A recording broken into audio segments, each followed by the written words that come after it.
네, 현재 시각 8시 27분 지나갑니다. 어제 사실 국내 증시 보면 변동성이 굉장히 컸던 것 같아요. 오후 들어서 특히 코스닥 쪽 2차전지 관련주들 매물 나오면서 코스닥 하락을 좀 이끄는 모습이었거든요. 네. 어제 장을 보면서 아마 우리 국내 투자자분들 정말 많이 이렇게 속상한 걸 넘어서 좀 분노가 느껴지셨을 것 같은데, 아니 미국, 유럽 다 오르고 네. 아시아도 전반적으로 다 좋았어요. 중국은 차치하더라도. 그런데 오후 점심부터 그렇게 또 밀린다. 거기다가 또 외국인들의 매물 공세에 전혀 뭐 반응을 못한다. 그리고 또 갈 종목이나 또 업종들은 또 잘 갔거든요. 네. 그동안 또 2차 전지 하다가 2차 전지가 지금 또 이렇게 많이 밀리고 있고 해서 오늘은 그래도 이 단기적으로 이 분명 우리 코스피나 코스닥이 과매도 국면이고 네. 대외 변수도 이렇게 우호적이라서 한번 반등을 한번 기대해 봅니다. 그래요. 자, 오늘 그럼 유한타증권 네. 유동훈 본부장님 모셔서 시장 얘기 들어보겠습니다. 어서 오세요. 어서 오십시오. 안녕하십니까. 네. 아니 뉴욕 증시는 뭐 상황이 괜찮은 것 같네요 지금. 네. 사실 이 전쟁 뉴스만 없었으면 네네. 전혀 뭐 이상할 거 없이 자연스럽게 지금 올라가는 현상이다라고 보시면 됐었을 것 같아요. 네. 아까 뭐 이미 벌써 유가 부분이나 지금 중동 그 이슈를 다루셨으니까 그 부분을 좀 제외시키고 한번 시장을 보시면은 미국 증시가 금요일 날 예. 굉장히 좋은 고용 지표가 나왔죠. 그러니까 고용 지표가 원래 한 17만 명 정도 예상했는데 33만 6천 명이 나오면서 신규 고용이 이거 너무 높다. 그럼 이거 금리 엄청나게 자극하는 거 아니냐. 그러면서 이제 일시적으로 금리가 튀기도 했었습니다.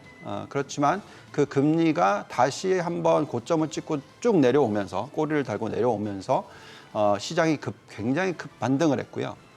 그래서 굉장히 상승폭이 상당히 큰 그런 금요일이었죠. 게다가 이제 주말에 이 전쟁 이슈가 나왔는데 예. 월요일 시장도 보시면은 그죠? 오히려 뭐 그렇게 많이 빠지지도 않았고 또 어제도 또 올라가고 계속 지금 추세적으로는 올라가고 있어요. 그래서 이 차트 한번 보시면서 말씀을 드려보겠습니다. 미국 증시가 지금 계속 상승을 하고 있는데 지금 S&P 500 주봉을 보시면은 정확하게 121선 터치하고 지금 올라가고 있는 상황이고요. 일봉도 보면은 볼린저 바닥 찍고 올라가는 모습입니다. 물론 제가 차트를 잘 보는 사람은 아니지만 기본적으로 지금 저렇게 나타난 현상에 있어서 펀더멘탈이 지금 뒷받침되고 있다라는 얘기는 제가 여러 번 해드리고 있거든요. 지금 우리가 기대해야 되는 것이 3, 4분기 실적이다라고 얘기를 하고 있어요. 좀 더 자세한 내용은 나중에 좀 들여다보겠지만 어쨌든 간에 지금 S&P 500 지수도 그렇고 또 나스닥 주봉도 똑같은 모습입니다. 그래서 이런 모습을 보이고 있기 때문에 결국 펀더멘탈이 뒷받침이 되면 여태까지는 good is bad이라고 해서 네. 좋은 뉴스가 나오면 시장이 빠지는 현상 이렇게 받아들여졌는데 지금 악재가 나왔는데 장이 올라요. 그래서 bad is good으로 가고 있죠. 이게 어떤 얘기냐면 이게 모든 것들이 다 지금 금리에 초점이 맞춰져 있었어요. 네. 금리가 예상보다 높게 올라가 버리면 시장이 안 좋고요. 근데 금리가 예상보다 낮게 올라가거나 아니면 오히려 떨어져 주면은 시장이 지금 상승을 하는 모습을 보여주고 있습니다. 그래서 결국은 앞으로 이 인플레이션이 어떻게 되고 유가가 어떻게 되고 이게 금리에 어떻게 연결이 되고 여기에 따라서 시장이 어떻게 반응할지를 봐야 되는데 전체적인 추세는 지금 이 숫자가 뭐냐면요. 미국의 석유 수요예요. 자, 전쟁이 일어났기 때문에 유가가 올라가고 유가가 올라가면은 인플레이션을 자극하고 이게 엄청나게 안 좋은 뉴스다라고 생각하는데 기본적으로 보시면 지금 저 오렌지색 선이 뭐냐면 작년의 석유 수요였습니다. 네. 근데 이제 파란색 선이 올해의 석유 수요인데 지금 보시면은 수요가 작년보다 높다가 갑자기 급격하게 떨어지고 있죠. 그러네요. 예. 그게 바로 이 유가의 상승에 따른 현상입니다. 그래서 그만큼 이제 유가가 $90 이렇게 올라가 버리면 수요 자체가 줄어든다는 거죠. 그래서 사실 중동 지역이나 전체적으로 산유국들이 원하는 유가는 $100가 아니다라는 거죠, 실질적으로. 그래서 지금까지의 어떤 유가 흐름이 공급 차질이나 공급 차질이 아닌 공급을 컨트롤해서 나타났던 현상이다라고 생각을 한다면 저희의 판단에는 지금 충분히 생산은 훨씬 더 많이 할 수가 있어요. 근데 그 생산을 줄였기 때문에 유가가 올라갔던 현상이거든요. 그래서 지금 전쟁 이슈를 가지고 이란이 만약에 생산을 못한다고 생각한다면 이게 문제다라고 생각하는데 그렇게 생각하지 마시고 다른 산유국들이 생산을 더 늘릴 수도 있다라는 거를 생각하셔야 됩니다. 그래서 제가 볼 때는 전체적인 석유 가격이 계속해서 뭐 95달러 뚫고 올라가서 100달러 가고 150달러 얘기도 나오고 막 이런 얘기를 하기 때문에 공포에 휩싸여 있고 이것이 지금 한국 증시에도 굉장히 안 좋죠. 왜냐하면 우리가 삼고 현상이 시장에 굉장히 안 좋지 않습니까? 예. 그래서 유가가 높아지면 높아질수록 GDP 성장률을 끌어내린다라는 거 우리 다 알고 있는 내용이라서 근데 저희가 좀 다행스럽게 생각하는 부분은 이 유가가 정말 100달러까지 갈까 하는 부분에 있어서는 여러 가지 정치적인 이슈를 포함시켜서라도 제가 볼 때는 그렇게까지는 아닐 것 같다.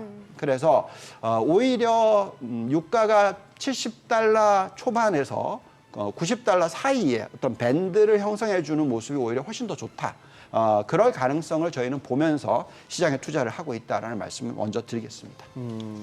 우리 유 본부장님, 저는 두 가지 정도로 이렇게 보고 있는데 첫 번째는 네. 그동안에 그래 지난 고용 지표 나오기 전과 이스라엘 팔레스타인 사태 발발하기 전까지 네. 시장에서 너무 예를 들면 주식 시장에서는 과매도, 채권 시장에서도 국채 숏, 네, 과매도. 그리고 달러 외환 시장에서는 달러 롱 네. 이쪽으로 너무 쏠려 있지 않았던가 맞습니다. 하는 생각이 드는데 맞습니다. 그 부분에 대한 평가는 어떻습니까? 네. 자, 이게 이제 굉장히 중요한 포인트인데요. 네. 그런 식으로 쇼트, 그러니까 큰 하락장을 노리는 포지션이 높아지면 정말 뭔가 터져야 되죠. 그러니까요. 근데 뭔가 터졌어요. 터졌어. 그게, 예, 이게 예, 전쟁이죠. 예. 근데 봤더니 이게 그 정도로 큰 게 아닌 거죠. 유가를 정말 엄청나게 끌어올릴 이벤트 정도까지 주말 뭐 나온 뉴스들을 보시면은 네. 유가가 30% 갑자기 폭등할 거다. 뭐 이런 카멘트도 나왔었고요. 예. 그러니까 굉장히 자극적인 카멘트들이 주말 내내 나왔었어요. 그러면서 막 투자자들 불안하게 만들었단 말이죠. 근데 실질적으로 보니까 이게 지금 아까도 카멘트 나왔는데 바이든 대통령이 뭔가 통제를 하지 않으면 안 되는 포지션이죠. 왜냐하면 내년에 대선이 있으니까. 네, 여러 가지 부분들을 보니까 이게 그렇게까지 확산이 될 것 같아 보이지 않는 거죠. 즉 금융 위기까지 연결될 것 같아 보이지 않는 겁니다. 이제 이게 어디서 나타나냐면 이 금 가격 추이 한번 보시죠. 네. 왜 이게 중요하냐면 과거에 금 가격이 그러니까 원래 달러가 지금 뭐 워낙 부채가 많다 보니까 네. 달러보다는 요즘에 어떤 얘기를 하냐면 금이 훨씬 더 낫다 뭐 이런 얘기까지 하거든요. 근데 이제 금을 보시면은 어떤 모습이 나타나냐면 과거에 이제 마지막으로 금리를 올리고 나서 그 어느 정도 인플레이션이 안정되는 모습이 나왔을 때는 금 가격이 오히려 급격하게 하락을 했어요. 예. 왼쪽 박스를 보시면은 그게 실질적으로는 금융위기와 연결이 되지 않았던 시기죠. 근데 오른쪽으로 보시면은 중간을 보시면은 저 때가 이제 금융위기가 터졌어요. 네. 그러면서 굉장히 그 숏 포지션이나 하락 배팅이 많았었는데 실질적으로 완전히 터져버린 거죠. 그러면서 엄청난 수익이 났던 구간이다 보니까 이때는 달러 약세도 있었고 보시면은 어떻게 됐죠? 금 가격이 폭등을 합니다. 네. 예, 그래서 이게 굉장히 안전자산의 모습을 보였는데 지금 금 가격 추이를 보시면은 뭐 계속 지금 윗선을 뚫고 올라가지 못하는 모습을 3번이나 나오고 있죠. 그리고 오히려 지금 하락을 하고 있습니다. 그리고 최근에 이 뉴스가 터지면서 금가격이 1% 정도 올랐지, 그리고 또다시 또 떨어지는 모습이 나오거든요. 그래서 저희가 볼 때는 지금 현재 이 환경이 어떤 금융위기, 이렇게까지 연결될 것 같아 보이지 않는다라는 거죠. 그래서 소장님이 말씀하셨는데 정확하게 말씀하셨는데 너무 숏 포지션이 많이 만들어져 있던 거죠. 예. 예, 그래서 결국은 이게 정말 경기 침체로 갈까? 어떤 엄청난 위기와 연결이 될까? 하는 것을 계산해 봤더니 그럴 가능성이 낮은 거죠. 그리고 조금 있으면 이제 이번 주부터 3, 4분기 실적이 쭉 나올 텐데 네네. 이 숫자는 전혀 문제가 없네. 이런 식으로 좀 인식이 될 수가 있단 말이죠. 그래서 지금 현재 상황에서는 너무 과도한 과매도가 일어났기 때문에 이것을 돌리는 현상이 일어나고 있고 또 우리가 어떤 금융위기나 경기 침체와 연결이 되지 않는다고 생각한다면 계속 말씀드렸던 7, 8, 9 뭐 길어지면 10월 초순 정도까지의 변동성, 네. 예, 조정. 그리고 나서 다시 10월 하순, 11월, 12월, 내년 1월까지는 굉장히 좋은 장이 나올 수도 있다. 결국 펀디멘탈이 어떻게 되느냐가 중요하다.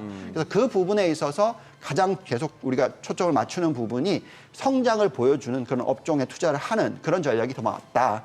그래서 너무 이렇게 뭐 그냥 금만 투자를 하고 네네. 달러만 투자를 하고 모든 걸 다 안전자산만 투자를 하는 전략이 적절하지 않은 타이밍이다라고 말씀을 드리고 있습니다. 네. 아까 말씀드렸던 제가 보는 두 가지 관점 중에 두 번째가 네.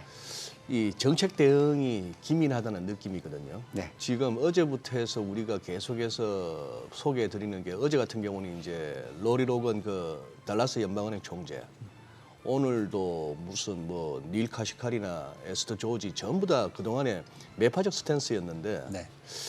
그 로건 총재 같은 경우는 뭐 텀 프리미엄이 올라가면서 어쨌거나 국채 금리가 올라서 금융 환경이 긴축됐다. 우리가 할 일이 많이 줄었다. 이 자체가 벌써 시장으로 하여금 연준이 이제 덜 움직이겠네 얘기예요. 네.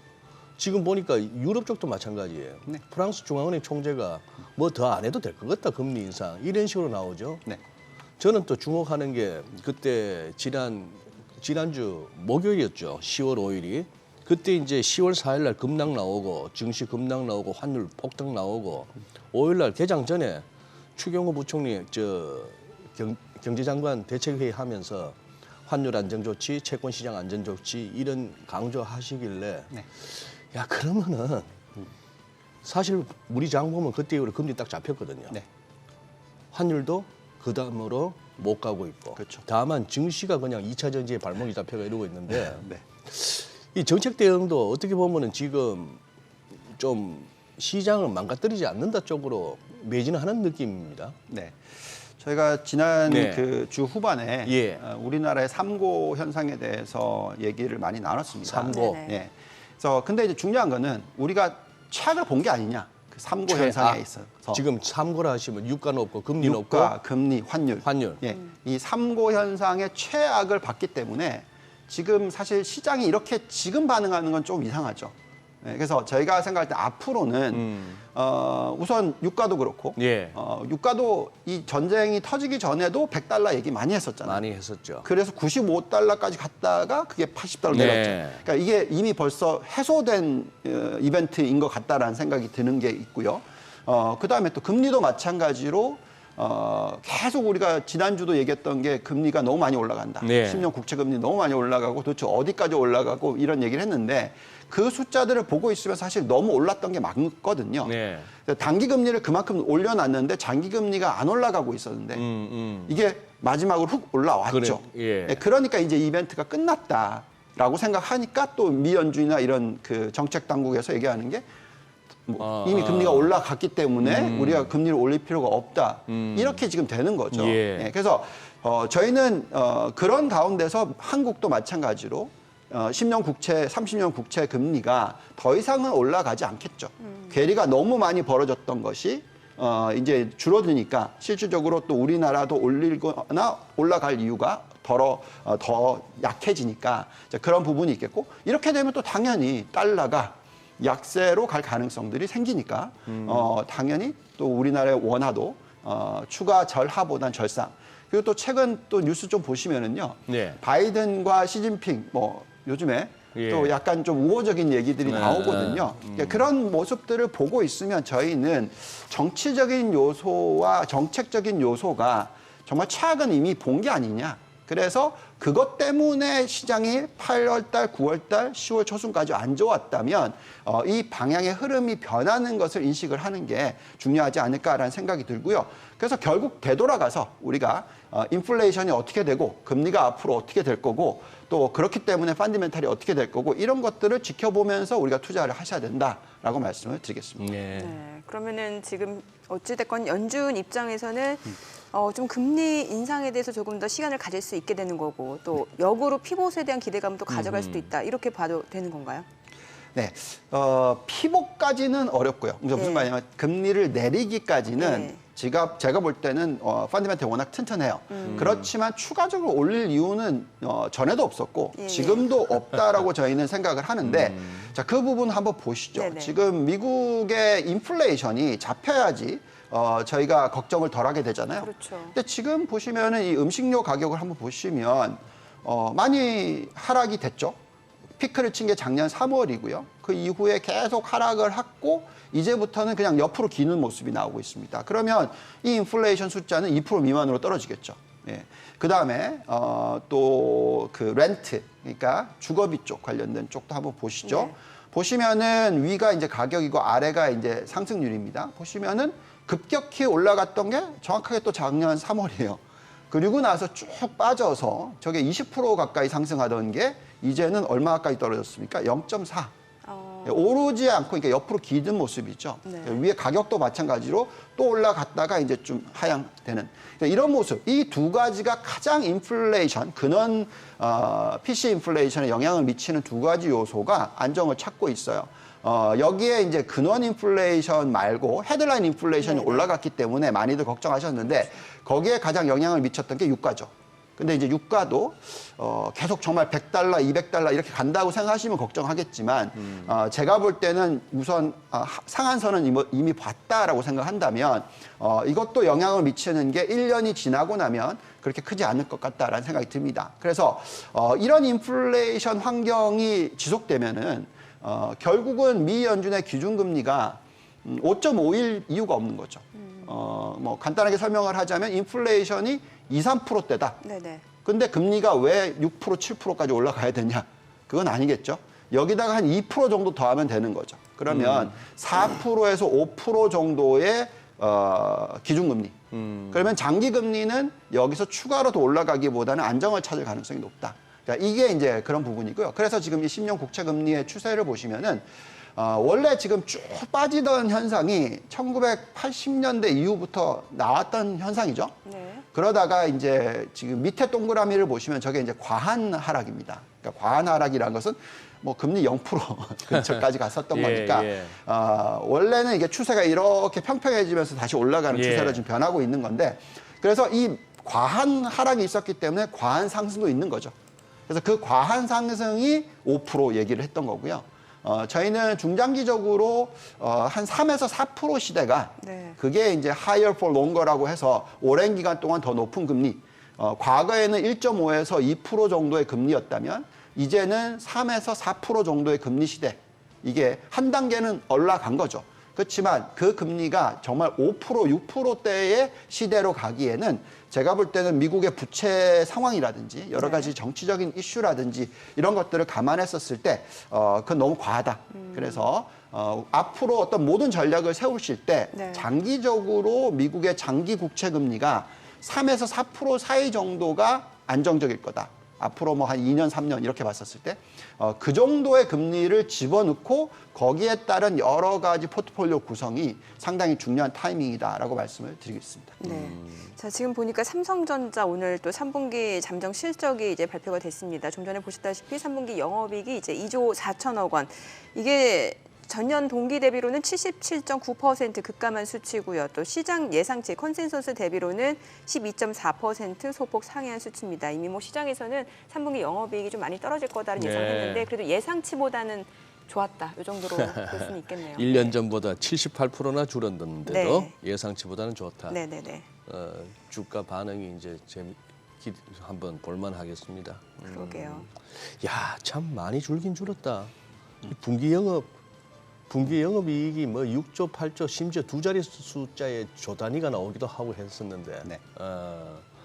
그 지금 삼성전자 실적도 나왔습니다만 미국도 은근히 이제 3분기 실적 시즌 접어듭니다. 네. 본부장님 어떻게 전망하세요? 그러니까 저희는 네. 생각보다 굉장히 좋을 거라고 생각하고 좋을 있어요. 거다. 기업들 실적이 예. 자, 그 부분에 관련된 부분은 아무래도 이제 미국의 경제 성장률과 PMI 지표라든지 뭐 여러 가지 컨센서스를 보고 말씀을 네. 드리자면 지금 소장님 말씀하신 대로 한국도 그렇고요, 예. 미국도 그렇고 실적이 어쨌든 계속 하락하는 주기였잖아요. 네. 예, 그래서 작년 동기 대비해서 숫자가 하락하는. 작년 동기 예, 대비 예. 나쁘죠. 계속 지금 말씀하신 대로 77% 하락했다라는 게 그런 부분인 예. 거죠. 미국도 어느 정도는 그런 영향을 많이 받았어요. 예, 근데 중요한 것은 경제 성장률 자체가 실질 성장률이 지금 회복을 하거나 안정적이라는 모습이 네. 나오고 있어요. 또한 우리가 많이 보고 있는 이 PMI 지표라는 게 있지 않습니까? 그러니까 이런 숫자들도 정말로 안 좋았다가 회복하는 모습들이 나오고 있어요. 그래서 지금 미국의 3, 4분기에 대해서 어떤 얘기를 하고 있냐면 GDP 성장률 한번 보시죠. 이게 그 외국계에서 예상했던 숫자인데 5월 달만 하더라도 0.5%라고 예상을 했던 네. GDP 성장률 3, 4분기가. 근데 지금 이제 한 6개월이 지난 현재 시점에서 보시면 어디까지 올라가 있습니까? 2.5% 이상으로 올라가 있어요. 예. 예, 전망이 굉장히 많이 바뀐 거죠. 예, 그만큼 어느 정도 이제 3분기가 2, 4분기가 바닥이었고 3분기가 좀 회복을 한다. 이렇게 지금 보고 있다라고 말씀을 드리겠고요. 실제적으로 삼성전자도 그렇고 여러 가지 우리가 이제 수출 관련 기업들의 실적도 마찬가지로 분기별로 보면은 3, 4분기, 4, 4분기, 내년 1, 4분기가 회복을 하는 모습. 그러니까 우리가 또 수출 숫자도 보시면은 무역 수지 적자 부분이 흑자로 전환하고 이제 좀 더 좋아지고 예, 있잖아요. 예. 반도체 쪽이 그렇거든요. 또 이 부분이 사실 PC라든지 그 핸셋은 수요의 증가가 생각보다 더뎌요. 그렇지만 우리가 또 다행스러웠던 게 이제 AI 관련된 HBM 쪽이 네. 지금 회복을 하고 있는 부분이 회복이라기보다도 엄청나게 좋아지고 있죠. 그래서 그런 부분들이 지금 미국에 전체적으로 영향도 미치고 있고 한국도 영향을 미치고 있습니다. 그래서 자, 이런 모습을 본다면 앞으로의 실적이 어떻게 될 거냐 이거죠. 보시면 PMI 지표가 빠르게 올라가고 있어요. 거기에 따라서 이것을 쫓아간다면 그 실적 자체가 3, 4분기, 4, 4분기가 좋아질 거라는 거죠.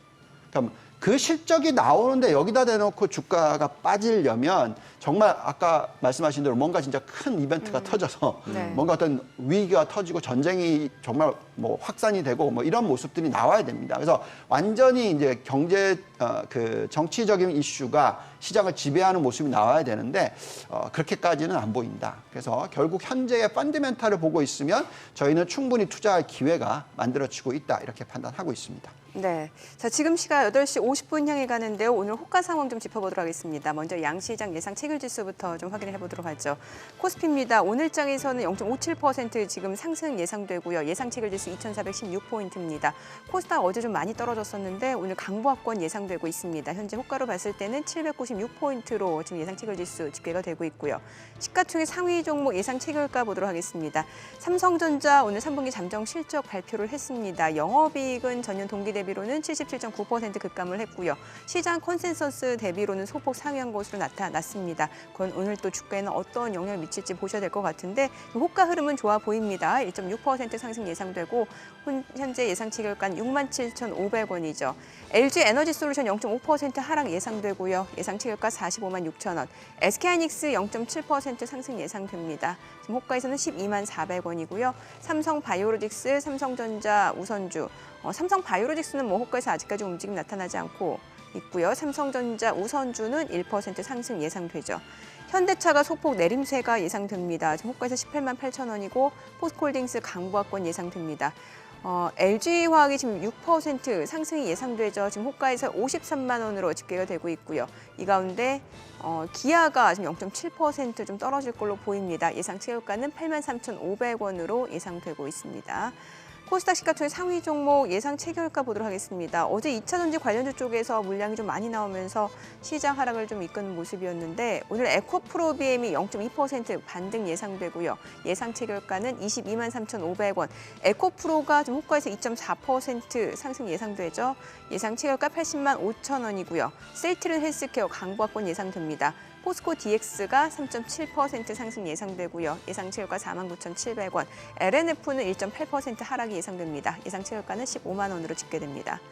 HLB가 강보합 예상되고요. JYP 엔터테인먼트, SM 모두 상승 출발 예상되고 이 가운데 알테오젠 호가 흐름 좋아 보이네요. 3.5% 상승 예상됩니다. 이제 개장까지 8분여 가량 남았습니다. 일단 오늘 시장 전반적으로 좀 반등이 예상이 되긴 합니다만 코스닥 같은 경우 어제 워낙 낙폭이 컸기 때문에 예. 오늘 어느 정도 저가 매수세가 유입되는지가 중요할 것 같네요. 예, 그렇죠. 그리고 뭐 저쪽에도 예. 시가총액 시총 큰 쪽이 이제 2차 전지주가 많으니까 그 부분에서 이제 어느 정도의 이제 또 반발 매수가 들어오는지 여전히 지금 저쪽 공매도하고의 어떤 싸움이 펼쳐지고 네. 있는 것 같은 그런 상황이죠. 이래저래 너무 그 뭐랄까요? 한참 올라가고 있을 때 더 갑니다라고 이렇게 뻔뿌질하는 것도 그 바보 같지만 이렇게 빠지는 장에다 대놓고 무슨 세상 망할 것이 얘기하는 것도 그 불필요합니다. 쓸데없는 짓이고요. 지금은 저는 시장 우리 시장도 과매도 국면에 진입했다고 봅니다. 여기서 더 밀리기보다는 여기서 뭐 막 신용으로 인해서 막 강제 청산 당하는 케이스가 아니라면은 지금은 좀 버텨볼 상황 아닌가 싶은 아. 생각이 드네요. 예, 오히려 네. 본부장님, 네. 지금 시장 상황 어떻게 보시나요? 지금 이제 이 논리가 맞으려면 과매도인 게 맞다라고 생각을 하려면 어떤 경기 침체나 어떤 큰 위기가 안 와야 되겠죠. 그러니까요. 네네. 근데 이제 많은 분들이 채권에 대한 어떤 공매도 포지션이 많이 늘었다라는 것 자체가 굉장히 부담이셨을 거예요. 그러니까 여의도 요즘 뭐 얘기를 들어보면 예. 정말 많이 힘들어하시거든요. 채권 쪽에 투자를 채권 하시는 쪽에. 분들은 예. 정말 뭐 밤늦게까지 일을 할 수밖에 없는 그런 이벤트들이 자꾸 벌어졌었죠. 근데 이제 제가 생각할 때는 이게 그래도 정말 최악은 본 게 아닌가라는 기대를 가지고 있어요. 그래서 그런 부분을 이제 좀 설명을 드리자면 지금 채권의 어떤 쇼트 포지션을 한번 보시면은 네. 이게 미국입니다. 정말 엄청나게 마이너스 60 이런 숫자가 나와요. 그러니까 얼마나 그 과매도인가가 지금 나오고 있는 거죠. 그래서 이런 상황에서는 제가 볼 때는 정말 금융 위기가 터질까 이제 이런 걱정을 하시지만 그러지 않을 거다고 얘기하는데 어떤 숫자를 가지고 이제 금융 위기에 대한 걱정을 많이들 하시냐면 지금 미국 은행의 채권 평가 손실이 네. 뭐 4천억 달러다. 뭐 그래서 엄청난 얘기를 합니다. 그래서 예. 지금 보시면 오른쪽이죠. 자, 빨간색은 이제 만기까지 들고 가는 거기 때문에 문제가 없어요. 근데 이제 파란색이 저 평가 손실입니다. 근데 기억하시겠지만 SPC 그 은행들 망하고 막 이랬을 때 기억나시죠? 네. 그때가 이제 금리가 갑자기 급격하게 올라갔는데 예금이 막 빠졌어요. 그러니까 돈을 돌려줘야 되잖아요. 근데 뭔가를 팔아야 되는 거죠. 예대율이 너무 낮으면, 높으면. 그러니까 파는 게 국채를 판 거죠. 국채를 파니까 그게 평가 손실에서 실현 손실이 되고 그게 자본금을 없앴고 그게 망하는 케이스가 나왔고 이게 이제 엄청난 경제 불안을 만들었죠. 자, 그러면서 지금도 그 정도의 평가 손실이니까 또 이게 문제가 되는 게 아니냐. 이렇게 지금 자꾸들 걱정을 하세요. 근데 제가 볼 때는 그 가능성은 이미 3월에 지나간 얘기다. 라고 얘기합니다. 왜냐하면 평가 손실이 실현 손실이 되려면 그 가장 안전하다는 자산을 팔아야 되는 겁니다. 그죠? 미국 국채를 팔아야지 손실이 네네. 확정이 되는 거죠. 근데 저희가 볼 때는 지금 이 예금 추이를 한번 보면서 말씀을 드릴게요. 예금의 추이가 계속 하락하고 있었어요. 이때는 문제죠. 왜냐하면 자꾸 돈이 빠져나가니까 뭔가를 팔아야 되니까 문제가 터졌는데 지금 보시면 바닥이 마이너스 5.34에서 지금은 마이너스 2.88로 훅 올라갔죠. 물론 여전히 마이너스입니다만 전주 대비해서 전달 대비해서 숫자는 플러스가 된 거예요. 이미. 그러니까 더 이상 돈이 빠져나가지 않는다는 얘기입니다. 그러면 굳이 팔 필요가 없다라고 말씀을 드릴 수가 있겠고 이미 2주 연속으로 보시면은 9월 20일주에 484억 달러가 늘었고요. 27일주에는 401억 달러가 늘었습니다. 이걸 연간 환산으로 하시면 두 자릿수의 상승률이에요. 그러면 굳이 평가 손실이 실현 손실로 연결될 가능성은 굉장히 낮다라는 얘기입니다. 그래서 많이들 자꾸 얘기하시는 게 이 아까 잠깐 나왔었는데 장단기 금리 차가 역전이 됐다가 이게 회복이 되면서 플러스로 전환이 되고 플러스로 전환이 되면 이게 금융위기가 아니라 경기 침체와 연결이 되고 이게 큰 하락장과 연결이 된다. 이런 얘기를 많이 하셨는데 저희가 볼 때는 아직까지 저게 플러스로 돌아서기까지는 시간이 좀 많이 남았고요. 그렇기 때문에 경기 침체나 어떤 큰 하락장이 나오기까지는 시간적인 여유가 많이 남아 있다라고 생각을 합니다. 그 이유는 결국 이제 이 예대율이라든지 대출이 어떻게 변하느냐예요. 그러니까 예금이 이제 더 이상 안 빠져나가면 여기서 더 이상 팔 게 없고 그러면 이제 돈을 갖다가 이제 대출로 해줄 수가 있잖아요. 근데 여태까지는 대출을 안 해줬단 말이죠. 네네. 근데 그게 숫자가 요즘에 조금씩 살아나는 게 연간 개념으로서 작년 동기 대비해서 숫자로서 플러스 한 4에서 6% 정도의 대출 증가율로 변하고 있어요. 네. 자, 그렇다면 예대율도 마찬가지로 훅 올라갔다가 옆으로 기던 모습이 계속 이어질 수가 있고요. 이게 너무너무 많이 올라가지 않는 이상 경기 침체로 연결되지 않는다는 거죠. 그래서 저희가 판단하기에는 제 계산으로는요. 미국이 경기 침체에 도달하는 시기는 빨라야 2026년이다.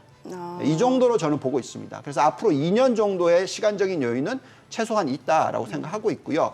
그렇기 때문에 말씀하신 대로 지금 현재의 너무 과도한 매도, 또 어떤 금융 위기와 연결될 거라는 가능성, 아주 급격한 경기 침체와 연결될 거라는 가능성에 투자를 지금 하고 있는데 그게 너무 많이 만들어졌다.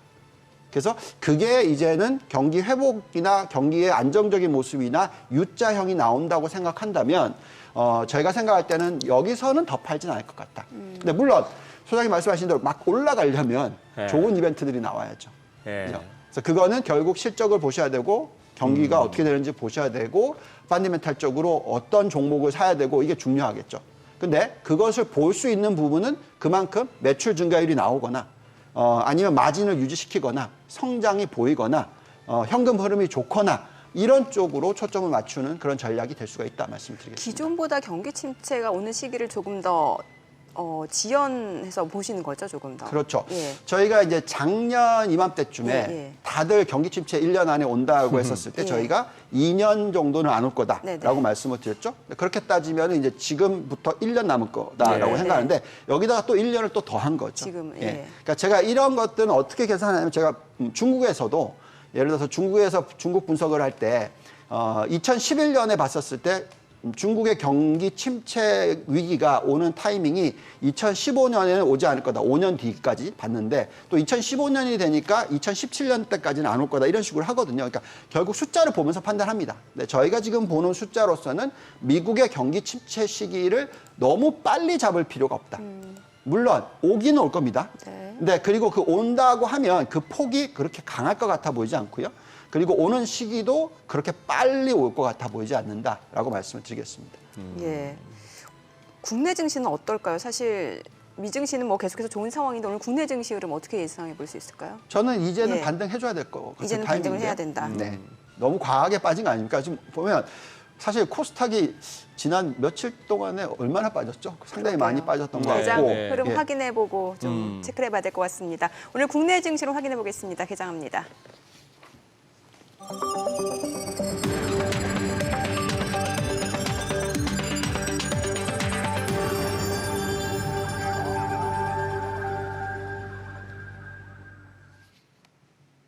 네, 10월 11일 수요일 국내 증시 개장했습니다. 간밤 뉴욕 증시 상승 흐름을 이어갔습니다. 국채 금리가 하락하면서 오히려 투자 심리는 좋아지는 것 같고요. 사실 중동의 지정학적 리스크에도 불구하고 금융시장에 미치는 영향은 다소 제한적인 것으로 좀 분석이 되고 있는 상황입니다.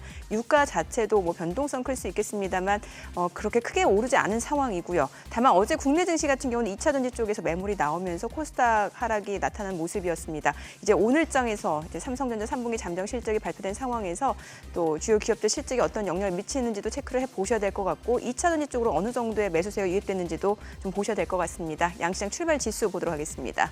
코스피입니다. 지금 현재 1% 이상 올라갑니다. 1.5% 상승 2,438포인트. 상승 보여주고 있고요. 코스닥도 오늘 반등 보여줍니다. 1.5% 올라갑니다. 807포인트. 지금 800선이 단숨에 또 회복이 됐습니다. 자, 이렇게 상승세가 계속해서 유지될 수 있는지가 중요할 것 같고요. 시가총액 상위 종목 시초가 보도록 하겠습니다. 삼성전자가 오늘 3% 강세 보여줍니다. 3분기 잠정 실적 발표를 했습니다. 영업이익이 2조 4천억 원으로 이제 전년 동기 대비로는 77.9% 급감을 했습니다만 시장 예상치보다는 소폭 상향 것으로 나타났고요. 자, 이렇게 되면 이제 바닥을 좀 지나고 있다라는 인식이 좀 커질 것 같습니다. 2.8% 상승 68,300원. LG 에너지 솔루션 2.5% 올라갑니다. 47만 원에 거래되고 있고요. SK 하이닉스도 2.8% 상승합니다. 뉴욕 증시 쪽에서도 뭐 엔비디아를 비롯해서 반도체주의 강세가 좀 이어지는 모습이었고 오늘 국내 증시 쪽에서도 반도체주 상승 이어집니다. 삼성 바이오로직스가 0.8% 올라가고요. 삼성전자 우선주도 1.6% 상승합니다. 54,800원이고요. 현대차가 0.6% 상승합니다. 18만 9,700원, 18만 9,900원까지 올라가고 포스코홀딩스도 2.6% 강세입니다. 50만 6천 원이고요. LG화학이 3% 상승합니다. 51만 4천 원. 삼성 SDI도 1.6% 올라가죠. 49만 8천 원이고 기아도 0.9% 상승합니다. 8만 4,900원에 거래되고 있습니다. 코스닥 시가총액 상위 종목 시초가도 보도록 하겠습니다.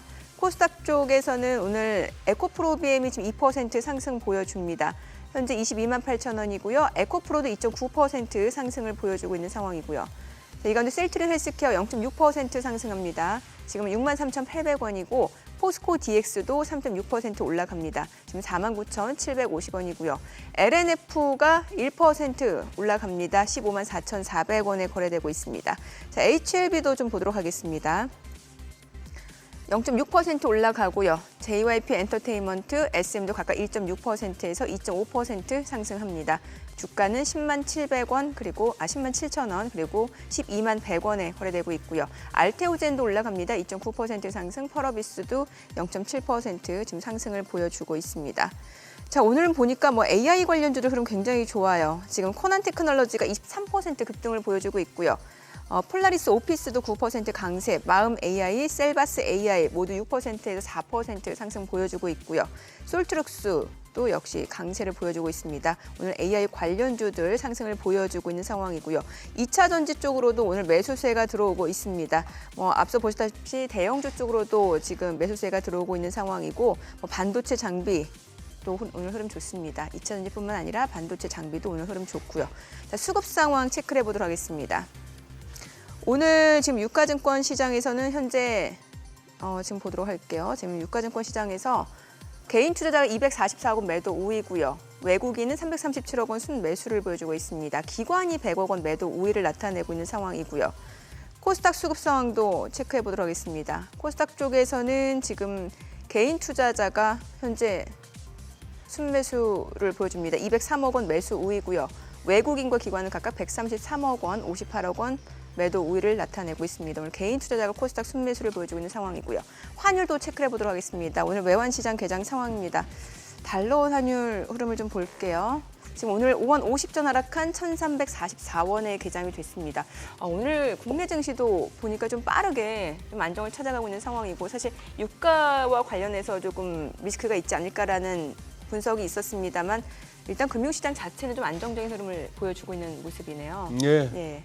확실하게 증시 주변 여건은 금리 하락, 우리 채권 시장에서 또 환율도 그러네요. 이거 43원을 굉장히 올라올 때 힘겨웠는데 이걸 갖다가 그냥 개장 초에 이렇게 43원 밑으로 내려왔다는 얘기는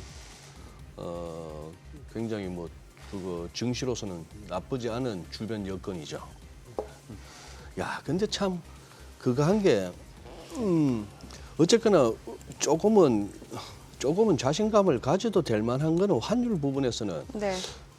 유원 부장께서도 아까 언급하셨지만 우리 무역 수지가 개선되는 게 확연하게 보이거든요. 그렇죠. 수출 증가율이나 수입 증가율도 마이너스 폭이 좀 줄어들고 있고 네. 이런 부분들이 있는데 제가 또 이해 안 되는 것 중에 하나가 네. 지금 오히려 뉴욕 시황을 보다 보면은 이스라엘하고 팔레스타인 간에 전쟁 나니까 네. 증시가 이렇게 오히려 좋아졌다 하는 게 워낙에 국채 쪽으로 네. 안전자산 수요가 몰려서 국채 금리가 떨어졌다. 국채 가격이 올라가면서. 그래서 금리가 좀 떨어져 주니까 금리 민감한 이런 주식 쪽이 좀 힘을 받았다. 이런 시황들도 있단 말이에요. 네. 제가 봐서는 시황이란 게 늘 사후 약방문식으로 갖다 붙이기 나름입니다만. 네. 그렇죠. 그런 식으로 해서 전 세계적으로 어이쿠야 싶어서 그러면 미국 국채 좀 사야겠네. 안전자산인데. 네. 라고 할 것 같으면 달러도 강해져야 돼요. 네. 미국 국채 살려면 달러가 필요하니까. 맞아요. 네. 그렇죠. 근데 오히려 지금 달러는 약해지고 네. 국채 금리도 낮아지고 해서 그동안 증시를 압박하던 두 변수가 같이 막 떨어지니까 그러면 이게 어떻게 논리적으로 연결이 잘 안 되기도 합니다, 사실. 네. 그러니까 사실 지금 여러 가지 부분인데 원래 기본적인 논리로면 네. 금리가 떨어지면 달러가 약세가 가는 게 맞죠. 예. 금리 그렇죠. 그러니까 우리가 계속 얘기했던 게 이제 우리나라의 금리와 미국의 금리의 격차가 벌어지면 벌어질수록 또는 우리나라뿐만 아니라 전 세계의 금리가 예. 미국의 격차가 벌어지면 벌어질수록 달러는 강세로 간다. 그렇죠? 근데 이제 계속 얘기하고 있는 게 그게 이제 축소되면 예. 이 구간에는 달러가 약세로 간다. 그리고 미국의 기업들도 마찬가지로 대형 기업들 같은 경우에는 달러 약세가 오히려 실적에 플러스입니다. 왜냐하면 해외에서 벌어들이는 돈이 더 많기 때문에 그래요. 그러니까 예를 들어서 IT 업종이라든지 이런 업종들은 보시면은 전체의 매출 중에서 60%가 해외 예. 그리고 40%가 자체니까. 그래서 그런 모습을 보신다면은 오히려 달러가 강세로 가는 모습은 안 좋아요. 전 세계 증시에. 그렇기 때문에 이제 달러가 약세로 가는 게 맞고요. 또 그것을 연결시키고 있는 부분이 결국 금리가 하락을 해야 되는 부분인데 계속 말씀을 드렸습니다만 거의 5% 얘기하고 7% 얘기 나오면 그건 끝물이다. 예. 그러니까 경제 성장률이 2%대인데 거기에 이제 인플레이션이 정말 높아서 3% 이상 뭐 이렇게 계산을 하면 5%인 거죠. 근데 인플레이션이 저희가 생각할 때는 하향 안정화되고 있다라는 부분이 중요할 것 같습니다. 그래서 지금 저희가 판단해야 되는 것은 정말 중요한 부분은 우리가 지금 수출이 좋아지려면 미국 네. 경기가 더 이상 나빠지면 안 되겠죠. 미국 경기 자체가 어떻게 될 거냐. 그다음에 또 마찬가지로 우리나라 입장에선 중국의 경기 자체가 또 어떻게 될 거냐. 그렇죠. 네. 근데 저희가 볼 때 이 양국가의 경기가 바닥은 찍은 것 같다는 거죠. 그러니까 그만큼 성장률 자체가 더 이상 막 떨어지는 건 아니고요. 예. 어느 정도 안정적인 숫자가 나올 것 같다라는 게 중요합니다. 그래서 우선 미국 쪽으로서 좀 더 다시 들여다보면 지금 보면 이제 M2 증가율이라는 게 계속 빠졌어요. 그러면서 이 M2 증가율, 그러니까 예금 증가율 플러스 알파가 계속 빠지면 이게 우리가 흔히 얘기하는 긴축입니다. 그죠? 그러니까 긴축이기 때문에 시장에 안 좋은 영향을 미친다. 이게 말이 맞아요. 그래서 경제의 성장 속도가 떨어진다. 이게 맞습니다. 근데 중요한 것은 여기 보시면 이 통화의 속도. 이게 굉장히 문제였거든요. 계속 유동성을 부여했는데 돈이 안 돌아요. 돈이 안 도니까 통화 속도가 뚝 떨어진 거죠. 그래서 코로나19 터졌을 때 보면 돈을 확 풀었는데 안 올라가고 있었던 거죠. 그러니까 이게 계속해서 굉장히 안 좋은 영향을 미쳤었는데 지금 보시면은 예금이 이제 더 이상 줄지 않는 상황에서 대출 증가율이 조금씩 늘어나면서 통화의 속도가 빨라지고 있는 거죠. 그럼 이거는 무슨 얘기냐면 그만큼 이 경제의 어떤 효율성이 높아진다는 얘기입니다. 그래서 저희가 볼 때는 그렇게까지 두려워하는 타이밍이 아니다라는 거죠. 경제에 있어서. 또한 또 경기가 완전히 안 좋아지려면 고용시장이 정말 많이 안 좋아져야 돼요. 그러면 이 임금 상승률을 보시면은 4.2% 정도의 상승률이 지금 작년 동기 대비 나오고 있어요. 그러니까 저 정도 숫자는 참 좋은 숫자입니다. 저게 막 뚝 떨어져서 0% 간다. 네. 그러면 큰일 나죠. 네. 저게 뭐 전에처럼 막 6%대 상승률이다. 이러면 너무 과열이죠. 네, 이런 모습이 아닌 것 같고요. 그래서 고용 숫자가 나왔는데 다들 생각하기에 어떤 얘기들을 경제학자들이 많이 했냐면 이 고용이 한 달에 한 10만 명 정도 느는 게 딱 적당하다. 이게 이제 골디락스 안정적이다라고 생각을 하고 얘기를 하고 있었는데 이게 보통 계속 17만 뭐 이렇게 높게 나왔어요. 근데 숫자가 나왔는데 33만이 나왔어요. 그러니까 이건 2배, 3배의 숫자가 나왔기 때문에 금리를 확 키웠던 거죠. 그 숫자가 발표됐었을 때. 근데 뜯어보니까 이게 그런 게 아닌 거죠. 보시면 이 많은 고용이 늘어났던 걸 보시면은 가장 많이 늘어났던 게 어디냐면 리저 앤 하스피탈리티라고 해서 예. 그러니까 뭐 흔히 말하는 그 웨이터나 뭐 접객업. 네, 네. 너무나 이쪽이 사실 임금이 가장 낮아요. 그러니까 이 부분이 많이 느는 거죠. 그래서 뭐 그게 이제 또 파트타임으로 분류되더만요. 그렇죠. 네. 그러니까 그렇기 때문에 실질적으로 임금 상승률을 계산하면 작년 동기 대비해서의 상승률은 2.4%라는 겁니다. 그러니까 많이 떨어진 거죠. 네. 그래서 이게 인플레이션을 자극할 가능성이 굉장히 낮다라는 거죠. 왜냐하면 저소득층이 뭔가를 쓰는데 가격이 너무 많이 올라간 거를 사겠습니까? 아니겠죠. 그래서 계속해서 그런 어떤 수요에 대한 압박이 있다라는 거고요. 그렇다면은 앞으로 나타나는 모습은 이게 또 경기 침체로 가지는 않죠. 왜냐하면 이렇게 저소득층도 계속 소득이 늘고 있으니까. 네. 그래서 지금 나오는 타이밍은 어떤 느낌이냐면 완전히 엄청나게 하락장이 나온 것도 아니고 굉장히 안정적인 모습이 나오고 그러면 그렇다면 이때가 모든 게 다 올라가느냐? 또 그건 아니죠. 네. 왜냐하면 모든 게 다 오를 때는 모든 게 다 화랑이어야 돼요. 근데 그게 아니라 안정적인 모습으로 가고 있다는 거죠. 그렇기 때문에 저희는 지금 같은 타이밍에서는 포트폴리오 구성을 정말 잘해야 되고요.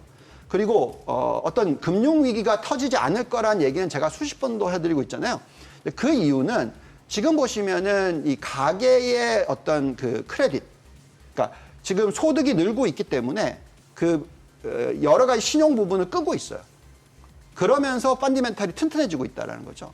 그런 모습에 지금 가계 신용이 감소가 되고 있고요. 그 다음에 또 모기지 금리가 너무너무 많이 올라가니까 오히려 요즘에는 이제 점점 더 현금 비중을 높이는 거죠. 네. 그래서 지금 보시면은 과거에 자꾸 2007년, 8년 때 위기를 얘기를 하시는데 그때에 비해서 지금 소득 대비해서 모기지 쪽에 대한 어떤 부채 예. 그리고 또 전체 부동산 자산 대비해서의 부채 이 수준은 거의 그때 대비해서 정말 낮은 숫자예요.